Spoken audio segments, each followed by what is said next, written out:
Hey y'all, how you doing? So, it's your girl Toya. Your wellness nurse practitioner, owner and operator of True Lux IV Hydration and Med Spa. But I figured I just want to chit chat with y'all for a minute.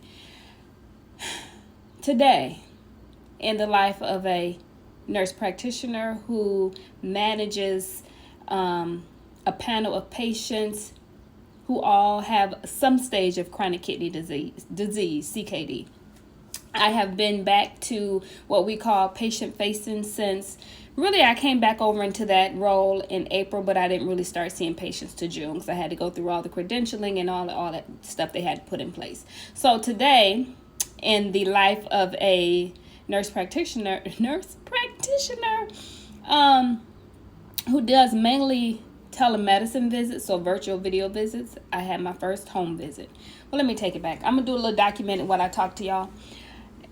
I had my first official home visit today. I want to talk about it.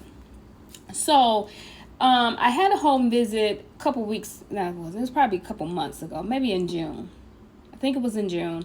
It was not my patient. It was another nurse practitioner's patient, but she was on vacation. So they asked me if I can go see the patient. She didn't live too far from me. And so I said, you know what? I'll go. Didn't want to, but that's in my role. That's what they tell me. So I'm going to go. And, let's see if I can do this at the same time and talk to y'all. So I said, you know what? I'll go. That's fine. So I went on ahead and went to visit that patient. It was not a good experience for me. And I say that because when I entered the patient's home, I knew it from the time she opened the door that it wasn't going to be right. Something just told me, Holy Spirit, pay attention. And as soon as I walked in her home, it was a lot of stuff, a lot of clutter, a lot of papers, a lot of stuff. And she was a little old lady, sweet lady. Bless her heart. But the lady I went with me. She kind of came in and sat on down. And I might have said this on this channel already. I don't remember. But y'all gonna get this story. So she came in, sat on down. I'm like, I got to scope out the scenery, okay? So I'm standing there talking to the lady. She had a chair there. I put my bag in the chair. And I'm just standing there talking to her, kind of let my peripheral take everything in. And out of my peripheral, what do I see? I see a little somebody from the welcoming committee just crawling along the side of what I thought was a deep freezer. The lady with me said it was her washer or her dryer or something. I don't know. I didn't look that deep in detail what it was, but it just knew then. And then from there, I started to see him like on the table, and I was in and out as quick as I could be. You hear me? So I knew I was going to have to do home visits eventually, but it hadn't come up to where they were opening my schedule for them. Again, I was just kind of filling in for somebody else. They had put a patient on my schedule for a home visit back in July, but I was off on vacation, so I didn't have to see him. They were going to move him, but they didn't want to move it. They just see if somebody else could see that patient, and somebody else wanted to see him instead, so I didn't have to move. They didn't move the patient visit. I didn't have to see them. So today was my official home visit, right? First one, I'm like, Lord, I don't want to do this. I have no desire to do this. So anyway, I'm going. I call the patient. I'm like, I hope he don't answer, so I gotta go. He answered. He's like, yep, I'm waiting on you. I'm like, okay, I'm on my way. So I go through all that. I get there. He lives in one of the older buildings, in the city. It's a nice building, though. It's just one of the older buildings where they got the elevator, where you get in the elevator and you close the one door, then it got like that collapsible gate type thing like you see like in the old movies. They had an elevator with the elevator operator. That's kind of elevator it was. But it was a very nice building, very quiet. So we go into his apartment. He's got limited things. He's got a couch and like a TV stand and some other stuff. But he was like, I was, trying to clean up before you got here. It looks like they probably recently pulled up the carpet because he said he only been there about 3 months. So I sat down on the couch. He's like, you can have a seat. It was like a leather couch or something. I sat down on the couch, did my visit with him. It was a good visit. Everything went okay. So I thank God for that. The visit was well. We were able to go through his medications and all those things. And I was there for a little bit, and then, I leave out or whatever. So that visit was okay. So now I'm just back here trying to document everything into the computer because I did take my laptop, but I didn't fill everything in. While I was there with him, I was more so just kind of jotting things down, recording things in memory, and doing it that way. So I don't have to spend too much time there at one time. So now I'm just back here trying to, do all that great stuff. Patient said he is not a diabetic. So anyway, that went okay. I was dreading it.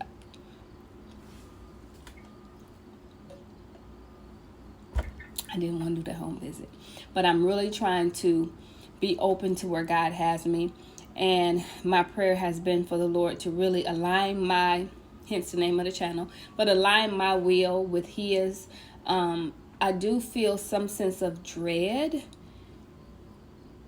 the day before work. Like, I don't know if you ever felt this before, but I felt this in previous jobs where, you know, you kind of dread going to work. You dread the night before having to go to work. Like, I do have some sense of that, but I don't want to be ungrateful for where God has me. Truly, I don't want to be ungrateful for where he has me. And so I want my heart to align with his. And my prayer has been for the Lord to, you know, change my heart and help me to see things,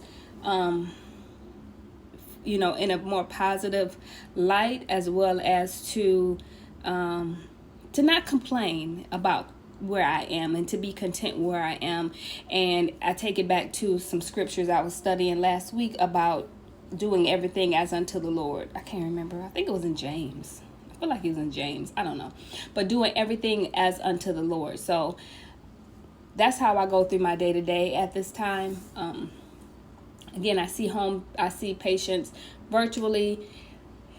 If I haven't established care with them, which means if I have never seen them before, then I have to have a virtual visit or a home visit. I need to lay my eyes on them in order to say that I've established care with them and they're my patient. If they aren't able to do a video visit, then I can't establish care with them. So then they need to schedule with the nurse. You know, if the patient isn't close to me, they want you to be within 30 miles of the patient. So if the patient is out in another area where I can't establish care, then they can see the nurse or somebody like that. But once I've established care with them, then I can have a phone visit with them and still bill for those. But if I haven't seen them, laid my eyes on them, then I can't bill for those patients. So I was talking to the patient. I'm like, why did you go in the hospital? He's like, I really don't know. He's like, I went to see my kidney doctor. I had labs drawn. She called me and told me to go to the hospital. So I'm looking at his discharge paperwork, and I don't see necessarily admitting diagnosis. The only thing I am seeing is his kidney disease, stage 3, which he's already been stage 3. So I was talking to him about that. I said, well, I don't really see why here they admitted you, but sometimes dehydration can cause your kidney numbers to vary, and I just want to make sure you're drinking enough fluid and all those things. The discharge instructions weren't very detailed because they told him to stop taking one of his medications, but they didn't tell him why to stop taking it. I don't know if the cause of him not taking the medication I don't know if the cause of this medication was why they sent him into the hospital. One of the things that you see with patients who have kidney disease, they usuly put them on ACE or ARB. But ACE or ARB is like lisinopril, Zestril, something that is IL. Prios are ACEs, and then ARBs are like losartan and things like that. So they usually have one or the other, but they can cause patients to have high potassium levels depending on their stage of kidney disease. But I didn't see anything in his discharge that talked about his potassium being high. So I don't know why they sent him, you know, they told him to stop taking that, but then they also told him to continue taking certain meds that he didn't have, that he wasn't taking. So I don't know. So I told him to make sure he follow up with his appointments. He's got appointments set up with cardiologists. He's got an appointment with his kidney doctor. And he already saw the primary care doctor after he got out of the hospital. So I said, make sure that you are following up with them to ensure this is how you're supposed to be taking these medications. So he doesn't know why his kidneys failed, but when I looked through his paperwork, it said hypertensive kidney disease, which means it was related to high blood pressure. So at the end of the day, what you get from this video, if you watched it this far, is to make sure that you are monitoring your blood pressure. If you have a family history of high blood pressure, if you got a family history of kidney disease, make sure that you're monitoring that, you're paying attention to that, you're making sure you got low sodium diet, you're not taking extra sodium in, that you're paying attention to those. Look at your numbers when you get your labs drawn, your GFR, which tells you your kidney function. If the doctor's not drawing it, ask him to draw it. I ask my doctor to draw it, and I don't do it every time because I don't have a history, so my insurance don't pay for it, but I still want to know what a baseline is for me. So that's it. I'm just educating a little bit. Maybe I do a little bit more educating on kidney disease. I used to do that from time to time. I'm gonna finish documenting. I should say my home visit went well. Thank you, Lord Jesus, because that other one with the welcome committee didn't go so well. But that's it. I'll talk to y'all later. Have a good one. Bye.